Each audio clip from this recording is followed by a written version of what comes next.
केंद्रीय मंत्री रामदास आठवले यांचा सांगली दौरा संपन्न। केंद्रामधील भाजप सरकार चांगल्या पद्धतीने काम करते असं ते पत्रकार परिषदेमध्ये बोलत होते। तसेच निवडणुकीच्या अनुषंगाने आम्ही मागितलेल्या 2 जागा आम्हाला मिळतील व भाजप आमचा मित्रपक्ष आहे, ते आम्हाला विश्वासात घेतील असं आम्हाला वाटतं। यावेळी माजी नगरसेवक जगन्नाथदादा ठोकळे, राजेंद्र खरात, पद्मय भैया कांबळे व मोठ्या संख्येने कार्यकर्ते उपस्थित होते। पत्रकार Rajendra Shinde, Zee news Marathi. Planning पूर्व या निवडणुकीमध्ये आम्ही उतरलेलो आहोत।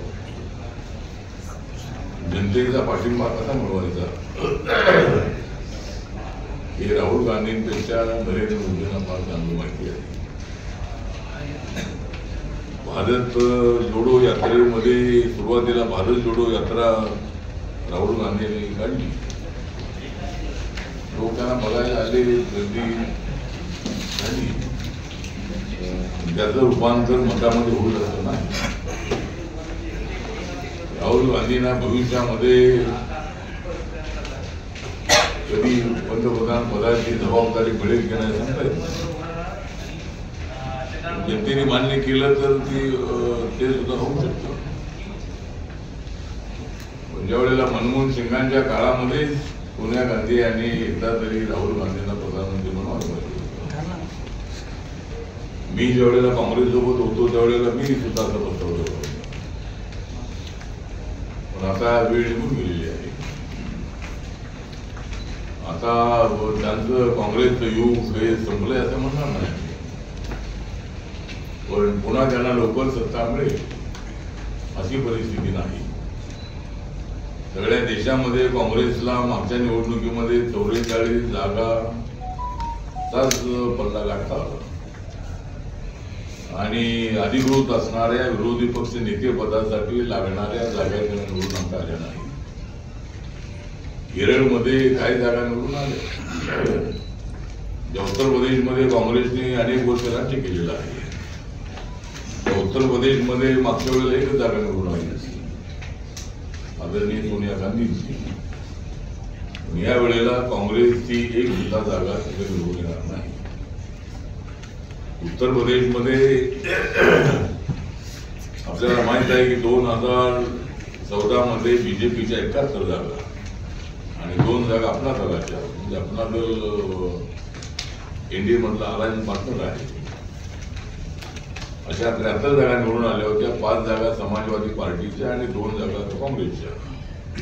2019 मध्ये सपा बसपा युपीमध्ये एकत्र आले आणि निवडणुका लढल्या गेल्या। त्यावेळेला बीजेपीच्या फक्त 9 जागा कमी झाल्या, त्यांच्या 65 जागा निवडून आल्या। आपल्या दलाच्या 2 जागा निवडून आल्या।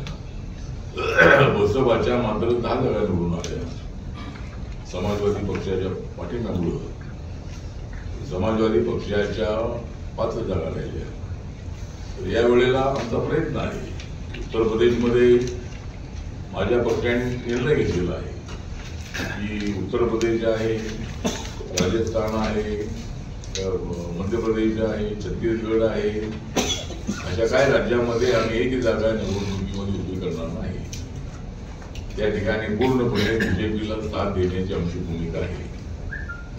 आणि गेल्या दशकामध्ये देश प्रगतीच्या दिशेने पुढे जात आहे। इकॉनॉमीमध्ये आम्ही 10 नंबरवरून 5 नंबरवर आलेलो। या वेळेला जनतेने आम्हाला संधी दिली तर आम्ही 3ऱ्या नंबरपर्यंत इकॉनॉमी आणू शकतो आणि 5 वर्ष मिळाले तर 2 नंबरपर्यंत आम्ही इकॉनॉमी आणू शकतो। तर नरेंद्र मोदींच्या नेतृत्वाखाली विकास होतो आहे आणि राहुल गांधींना भारत जोडण्याची आवश्यकता नाही आहे। नरेंद्र मोदी यांनी जर भारत जोडण्याचं काम केलं होतं, सबका साथ सबका विकास सबका विश्वास सबका प्रयास, आणि सर्व जाती धर्माच्या लोकांना घेऊन जाण्याची त्यांची भूमिका आहे। आणि डॉक्टर बाबासाहेब आंबेडकरांनी संविधानाचे आर्किटेक्ट म्हणून या देशाला तोडलेलंच आहे। या देशाला तोडण्याची ताकद कोणामध्ये नाही। देशाला तोडणारी तुटून पडती, देशाला तोडणाऱ्यांना तोडणारी एक महाशक्ती तयार होऊ शकेल। त्यामुळं या देशाला तोडण्याची भूमिका कोणालाच यशस्वी करता येणार नाही. आणि राहुल गांधी आता भारत जोडो यात्रा काढत आहे. पुन्हा त्यांनी न्याय यात्रा काढण्याचं ठरवलेलं आहे. आता त्यांचा